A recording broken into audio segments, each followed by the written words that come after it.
Welcome to all. आज हम जिस टॉपिक पर बात करेंगे in normed linear space, that is linear combination. अब देखिएगा, बहुत इंपॉर्टेंट रिजल्ट है। क्या स्टेट कर रहा है? एक्स हमने कोई नॉर्म लीनियर स्पेस लिया है, किसी भी डायमेंशन का हो सकता है। It can be finite, it can be infinite. x1, x2, xn be a set of LI vectors in normed linear space X. That means इस normed linear space X में हमारे पास n LI vectors का एक set है. Then there is a number C greater than 0. That means we can produce a number C positive such that for every choice of scalars alpha 1, alpha 2 up to alpha n means कि जितने आप LI vectors use करेंगे हर vector के corresponding आपने एक scalar का use करना है। हमने यहाँ n वेक्टर्स को यूज़ किया है तो n स्केलर का यूज़ कर रहे हैं। Then we have the condition norm of alpha 1 x1 plus so on plus alpha n xn, that means summation alpha i xi norm means कि हम इस alpha i vectors, alpha i scalar और xi vectors को लेकर एक combination बना रहे हैं n वेक्टर्स का, और उस पर फिर नॉर्म को अप्लाई कर रहे हैं। तो the term is norm summation alpha i xi i moving from 1 to n greater than equal to c, जो हमने पॉजिटिव नंबर लिया था, then in bracket mod alpha 1 plus on up to mod alpha n means to say that c into summation mod alpha i 1 to n। That means हम सारे scalars का numerical value, that means the modulus लेकर उनको add कर रहे हैं। Now how to prove this? देखिएगा, सबसे पहले हमने जो इक्वेशन नंबर 1 में राइट हैंड साइड पर in bracket summation mod alpha I moving from 1 to 1 है, उसको एस सेट कर लिया है। हमारा पर्पस क्या है कि जो लेफ्ट हैंड साइड है that will be greater than equal to right hand side. हमने इसे एस सेट कर लिया। हम एस को वैल्यू 0 पुट कर देते हैं। अगर हम s को वैल्यू 0 देते हैं तो हमारी right hand side of equation number 1 will become 0। अब c इसमें कोई भी वैल्यू ले ले, बिकॉज इन ब्रैकेट में 0 आ चुकी है, because summation mod alpha i result 0 देता है, तो c into 0 the result will become 0। So the first is true for any c। Suppose that this s is greater then 0। Negative वो नहीं हो सकता, बिकॉज मोड की बात कर रहे हैं तो सिर्फ पॉजिटिव ही मिलेगा हमें, या तो पॉजिटिव मिलेगा या 0। 0 का केस हमने डिस्कस कर लिया। अब हम बात करते हैं अगर s हमारा पॉजिटिव हो जाता है, then equation first is equivalent to inequality. अब देखिए, एक नई इनइक्वालिटी तैयार की गई है। अब इसको कैसे बनाया गया है? इक्वेशन नंबर 1 की राइट हैंड साइड पर जो ब्रैकेट में टर्म है mod alpha 1 plus so on up to mod alpha n means summation mod alpha i moving from 1 to n, उससे डिवाइड कर दिया है हमने लेफ्ट हैंड साइड को। बट ये है क्या? इन ब्रैकेट में स्केलर। दैट मीन्स जब ये इनसाइड जाएगा नॉर्म के तो हर वेक्टर के साथ यूज होगा। मीन्स तो टर्म्स अगर हम देखें इक्वेशन नंबर 1 में राइट हैंड साइड पर, लेफ्ट हैंड साइड पर क्या बन जाएंगी? Alpha 1 over summation mod alpha i, then alpha 2 over summation mod alpha i, इस तरह की टर्म्स बननी शुरू हो जाएंगी। तो first is equivalent to inequality, और हमने इस अल्फा i ओवर s का नाम हमने क्या रख देना है? बीटा i, बिकॉज जो राइट हैंड साइड पर इन ब्रैकेट है वो s है। तो फर्स्ट इनइक्वालिटी कन्वर्ट हो गई है norm beta 1 x1 plus on up to beta n xn greater than equal to c। And the condition देखिए जो उसमें साथ यूज की गई है नंबर सेकंड में, summation mod beta i moving from 1 to n is equal to 1। अब आप देख सकते हैं अगर हम यहाँ पर i को वैल्यू देनी शुरू करते हैं beta 1 mod beta 1 plus mod beta 2 plus so on up to mod beta n, तो क्या बनेगा?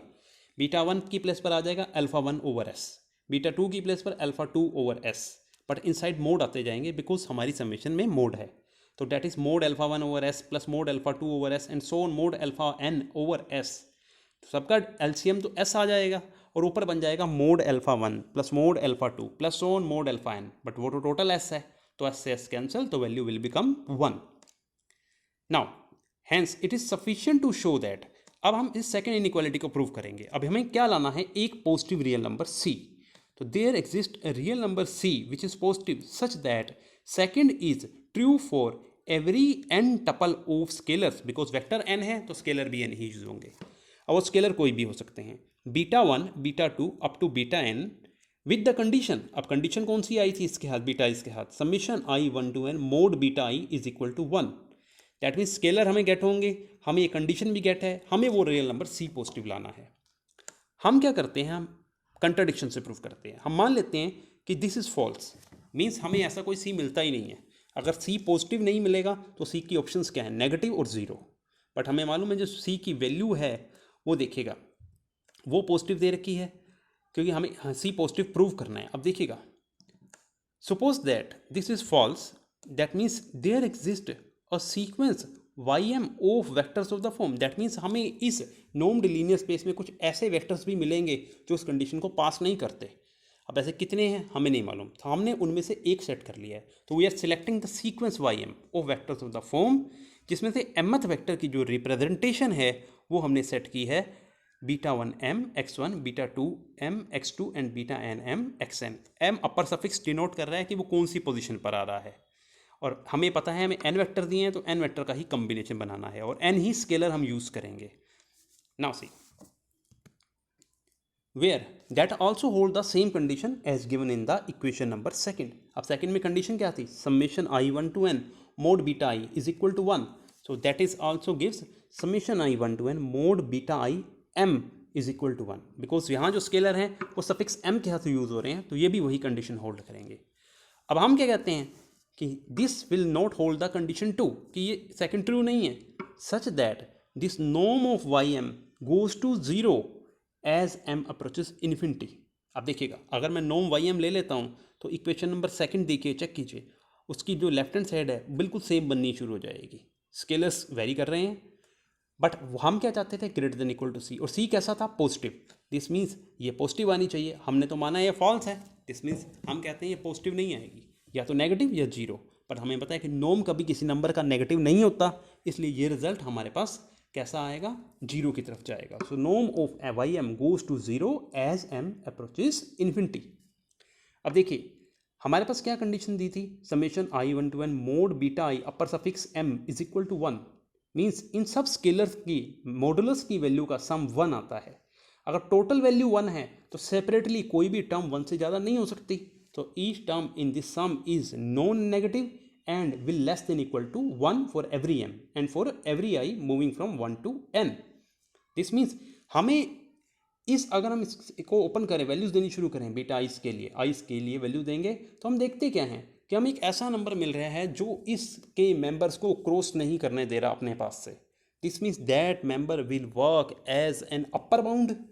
तो रिजल्ट आ जाएगा, then for each fixed i the sequence beta i m is bounded because 1 will work as LUB। Now अब सबसे पहले हम आई को वैल्यू 1 पुट करते हैं। अगर हम i को वैल्यू 1 पुट करते हैं तो देखिए हमारा क्या बन जाएगा, बीटा 1 m। अब m को वैल्यूज देनी शुरू कीजिए, 1 2 3 4, बिकॉज सीक्वेंस है तो इनफाइनाइट होगी। तो this is a sequence, but अभी हम प्रूव करके देखा है हमने ऊपर, ये कैसा है, बाउंडेड है। तो this sequence will be a bounded sequence, और इनफाइनाइट भी है। इस पर रिजल्ट लगता है बोल्ज़ानो-वेरस्ट्रास थ्योरम। वो क्या बोलती है कि every infinite bounded sequence has a limit point. Means कि इस सीक्वेंस का जो स्केलर्स की सीक्वेंस आ रही है ऊपर, उसका भी एक लिमिट पॉइंट जरूर होगा। हमने उसका नाम रख दिया है बीटा 1। अब जो लिमिट पॉइंट है वो इस सीक्वेंस के लिए है। दैट मीन्स अगर हम इस सीक्वेंस का लिमिट पॉइंट लाते हैं तो किसी सीक्वेंस की तो वो लिमिट होगा, वो किस सीक्वेंस की लिमिट बनेगा। दैट मीन्स इस सीक्वेंस में से हम कोई ऐसी सब सीक्वेंस ड्रा कर सकते हैं जिसके लिए ये लिमिट का काम करेगा। अगर ये लिमिट पॉइंट है तो लिमिट पॉइंट की डेफिनेशन को बैक की तरफ जाइए तो देखेंगे आप कि that means we are able to produce a subsequence from the given sequence in such a way that this limit point will work as a limit for that subsequence. So hence this sequence has a convergent subsequence. हमने start किया था ym से, अब हम उसकी एक subsequence ले लेते हैं y1m, डिनोट द कोरस्पॉन्डिंग सब sequence of the sequence ym, because अभी हम बीटा 1 के साथ बात कर रहे हैं। बाय द सेम आर्गुमेंट, अब हर सब सीक्वेंस एक सीक्वेंस होती है, दैट मीन्स इस सीक्वेंस के लिए भी मेरे को एक सब सीक्वेंस मिलेगी, उसका नाम मैंने क्या रख दिया, y2m। अब y2m आई है तो इसके लिए स्केलर चेंज हो जाएंगे। पहले के लिए हमारे scalar beta 1 upper suffix m में थे, इसके लिए जो स्केलर आएंगे बीटा 2 अपर सफिक्स m में आएंगे। बट सेम कंडीशन उन्होंने भी होल्ड करनी है, दैट मीन्स वो स्केलर्स का सेट भी कन्वर्जेंट होगा, और कन्वर्जेंट किसी स्केलर पर ही करेगा, उसका नाम हम बीटा 2 रख देते हैं। तो beta 2 denote the limit of the converging sequence. Continuing this process, हमें तो मालूम है आई की वैल्यू 1 से n तक मूव कर रही है, that means we can obtain a subsequence yn1, yn2 and so on whose terms are of the form. But हमें तो मालूम है कि कोई भी टर्म अगर हम ले लेते हैं, because the definition of ym वो n वेक्टर्स का कॉम्बिनेशन होगी जिसमें n स्केलर यूज होंगे। वो हमने यूज़ किया है Γ1 upper suffix m x1 plus Γ2 upper suffix m x2 and so on Γn upper suffix m xn, where scalars की मोड की वैल्यू का सम 1 है और Γim कहाँ कन्वर्ज करेगी, बीटा ई पे, बिकॉज स्केलर्स की सीक्वेंस है तो अभी हर सीक्वेंस कन्वर्ज कर रही है, तो ये भी कन्वर्ज करेगी as m approaches infinity. Take y is equal to beta 1 x1 beta 2 x2 beta n xn। अब देखिएगा हम दिखाएंगे कि y क्या कंडीशन होल्ड करता है। This means summation beta i x I moving from 1 to n। हमने इस बीटा आई की वैल्यू पर मोड को अप्लाई कराया और उसका सम किया। देखिए summation i 1 to n mod beta i, पर बीटा आई क्या है, that is a converging limit किसकी, गामा आई एम की। तो इसको हम यहाँ चेंज कर सकते हैं, तो that will become limit m approaches infinity gamma i upper suffix m। Limit बाहर आ जाएगी समेशन से, बट अभी ऊपर जो केस है वो क्या कहता है, summation i 1 to n mod gamma i upper suffix m की वैल्यू क्या है 1, वो वैल्यू को यहाँ पुट किया, 1 पर लिमिट कोई इफेक्ट नहीं करेगी। This means this total sum is equal to 1। इसका मतलब ये हुआ कि जो y के अंदर स्केलर आ रहे हैं वो भी वही कंडीशन होल्ड कर रहे हैं जब जिससे हमने स्टार्ट किया था। अब x1 x2 xn जिन वेक्टर्स की हेल्प से हमने y को तैयार किया था वो कैसे हैं, li, और इन स्केलर्स का सम 1 भी प्रोड्यूस कराता है। This means summation i 1 to n beta i x i 0 तो नहीं हो सकता, और ये किसके इक्वल है, y के, तो दैट मीन्स y 0 नहीं हो सकता। अब देखिए अब हम प्रूव करेंगे जो हमारी लास्ट सब सीक्वेंस है वो y पर कन्वर्ज करती है। It means norm of y n m minus y goes to 0। अब हमने इसको यूज़ किया, दोनों की वैल्यूज़ को अप्लाई कराया, summation i 1 to n gamma i upper suffix m x i minus summation i 1 to n beta i x i. अब आपने नॉर्म की प्रॉपर्टीज़ यूज़ करनी है, क्लब कर दिया, उसके बाद scalar due to the mod बाहर आ जाएगा हमारे पास। अब नॉर्म ने किस पर लगना है, सिर्फ वेक्टर पर, वेक्टर क्या है एक्स आई। अब देखिएगा हमारे पास टर्म बन गई है mod of gamma i m minus beta i, और हमें तो मालूम है अभी बैक रिजल्ट हमने यूज़ किया है कि गामा आई एम कहाँ कन्वर्ज करती है, बीटा आई पर, for every i. This means और gamma i upper suffix m beta i पर कन्वर्ज करती है, तो इन दोनों का डिफरेंस कहाँ कन्वर्ज जाएगा, 0 पर, एज m अप्रोचेस इन्फिनिटी। इसके 0 पर जाने का मतलब लेफ्ट हैंड साइड 0 पर चली जाएगी, means norm y n m minus y goes to 0 as m approaches infinity. इसका मतलब नॉर्म वाई एन एम जो हमारी सब सीक्वेंस है लास्ट टर्म की, वो कहाँ कन्वर्ज करने लगी है, नॉर्म वाई पर। अब देखिएगा बट कंडीशन क्या है हमारे पास कि नॉर्म वाई एम कहाँ जाता है, 0 पर। हम जब स्टार्ट केस लेकर चले हैं हमने देखा है, फॉल्स माना था, नॉर्म वाई एम कहाँ कन्वर्ज करता है, 0 पर, एज एम अप्रोचेस इन्फिनिटी। अब देखिएगा y n m is the subsequence of y m. Y n m तो क्या है, सब सीक्वेंस किसकी, वाई एम की, और जहाँ सब सीक्वेंस कन्वर्ज करती है वहीं सीक्वेंस भी कन्वर्ज करती है। तो मीन्स वाई एन एम कहाँ कन्वर्ज करेगी, हमारी सब सीक्वेंस भी 0 पर जाएगी। अब वाई एन एम अगर 0 पर जाती है तो वाई एन एम का कन्वर्जिंग पॉइंट कौन है, नॉर्म वाई, तो नॉर्म वाई भी कहाँ चला जाएगा, 0 पर। अब नॉर्म अगर 0 है एलिमेंट का, तो दैट मीन्स एलिमेंट भी 0 होगा due to the property of norm, तो वाई 0 हो जाएगा। But that is a contradiction to our equation number 3। वो तो कहती है वाई नॉन 0 है, that means our supposition is wrong. जो हमने सपोज किया था कि हमें ऐसा सी नहीं मिल सकता पॉजिटिव, दैट मीन्स हमारे पास एक ऐसा सी जरूर पॉसिबल है।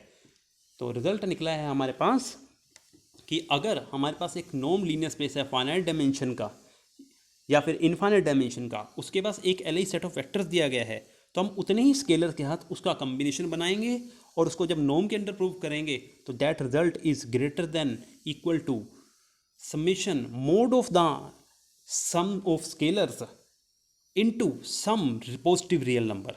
वो पॉजिटिव रियल नंबर हमारा यहाँ सी एक्ट कर रहा है। अब नेक्स्ट आर्टिकल की हम बात करते हैं, हम यूज़ करेंगे इसको ऊपर वाले को वहाँ पर, every finite dimensional subspace Y of normed linear space X is complete. अब यहाँ तो जो हमारा नॉर्म्ड लीनियर स्पेस है वो फाइनाइट डायमेंशनल कर दिया गया है, और हमने रिजल्ट में पढ़ा था हमारे पास फाइनाइट भी हो सकता है इनफाइनाइट भी, so no problem with that.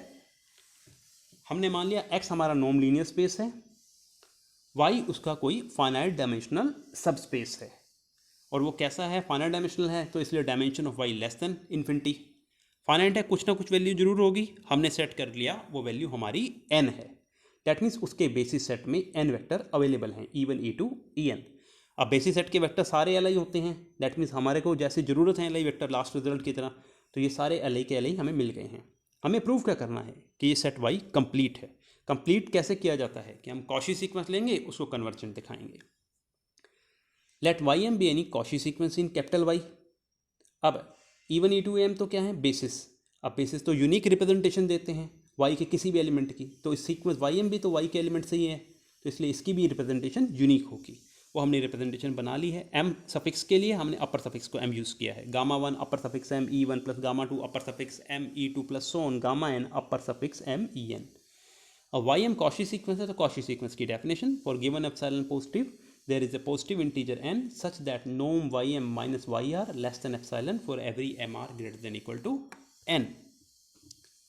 Now अब हम रिजल्ट यूज़ करते हैं जो हमारे पास पीछे वाला रिजल्ट हमारे पास था। We know that if x1 x2 xn हमारे पास n Li वेक्टर्स होने चाहिए, वो हमारे पास E1 E2 En आ रहे हैं। नॉर्म लीनियर स्पेस हमारा फाइनाइट डायमेंशनल है। Then we are able to produce a positive real number c, that means हमारे पास एक पॉजिटिव रियल नंबर सी जरूर मिलेगा with n choice of scalars, वो अल्फा 1 अल्फा 2 अल्फा n है। वो कंडीशन को हमने अप्लाई कराया, तो norm summation alpha i xi greater than equal to c summation mod alpha i moving from 1 to n। Now see Cauchy sequence से use कर रहे हैं, epsilon greater than norm Ym minus yr। अब Ym की representation हमने पीछे लिखी है, yr की भी सेम प्रोसेस से, gamma i m upper suffix second में gamma i upper suffix r हो जाएगा। इसको यूज़ कीजिए, नॉर्म की डेफिनेशन यूज़ करेंगे तो स्केलर मोड में कन्वर्ट, तो दैट इज सी। अब देखिएगा, norm summation i1 to n mod of gamma i m minus gamma i r norm of ei। Now see अभी ये क्या कहता है result, this result is greater than equal to c summation i1 to n mod gamma i upper suffix m minus gamma i upper suffix r। Because ये काम कर रहे हैं आपका स्केलर का, वेक्टर का काम कौन कर रहा है, ei's। तो कंडीशन भी तो यही थी कि this result is greater than equal to c into sum of the mod inside scalars, तो वही हमने लिखा है यहाँ पर, सी से डिवाइड कर दीजिए एप्सिलॉन बाय सी। अब दैट रिजल्ट, ये सबमिशन पूरी छोटी है, तो दैट मीन्स सबमिशन की हर टर्म इससे छोटी होगी, तो mod gamma i m minus gamma i upper suffix r less than epsilon by c. Now this implies gamma i m is a Cauchy sequence of numbers. अब numbers की सीक्वेंस real या complex में होगी, और रियल और complex दोनों ही complete होते हैं, that means this Cauchy sequence in are और सी कन्वर्जेस। अब कन्वर्ज करती है तो किसी पॉइंट पर कन्वर्ज करेगी, वो पॉइंट हमने ले लिया है बीटा आई। अब using these n limits, gamma 1m beta 1 पर, गामा 2m बीटा 2 पर, इस तरह यूज़ करते हुए हम n वैल्यूज़ निकाल लेते हैं, limits beta 1 beta 2 beta n, और y कंस्ट्रक्ट करते हैं, y is equal to beta 1 e1 beta 2 e2 beta n en, because हमें वेक्टर्स e1 e2 en ही यूज़ करने हैं। पर इस कम्बिनेशन में जो कुछ भी आता है वो कैपिटल Y का मेंबर है, बिकॉज ये y के बेसिस वेक्टर्स हैं, तो स्मॉल y कैपिटल Y में। अब हमारा पर्पस क्या है, this Cauchy sequence is convergent, तो हमने Ym कहाँ दिखानी है कन्वर्जेंट, y में। नॉर्म Ym माइनस y दोनों की वैल्यू पुट की, ड्यू टू द नॉर्म्स की डेफिनेशन लगाइए, स्केलर हमारा बाहर आ जाएगा मोड से। अब देखिएगा क्या बन जाता है, scalar with mode, mode gamma i upper suffix m minus beta I. But हमें तो मालूम है कि गामा आई एम कहाँ कन्वर्ज कर रहा है, बीटा आई पर, तो दोनों का डिफरेंस कहाँ लेकर जाएगा, जीरो पर, as m approaches infinity. Means कि जो लेफ्ट हैंड साइड है वो भी यहीं जाएगी, तो norm Ym minus y goes to zero, means Ym goes to y, तो Ym का कन्वर्जिंग पॉइंट y, और y मेंबर किसका है, कैपिटल Y का। हमने कॉची सीक्वेंस कहाँ से ली थी, y में, कन्वर्ज कहाँ की, y के इनसाइड ही, तो that means every Cauchy sequence is y, convergence is y, so y is complete. So that is our result. So thank you so much.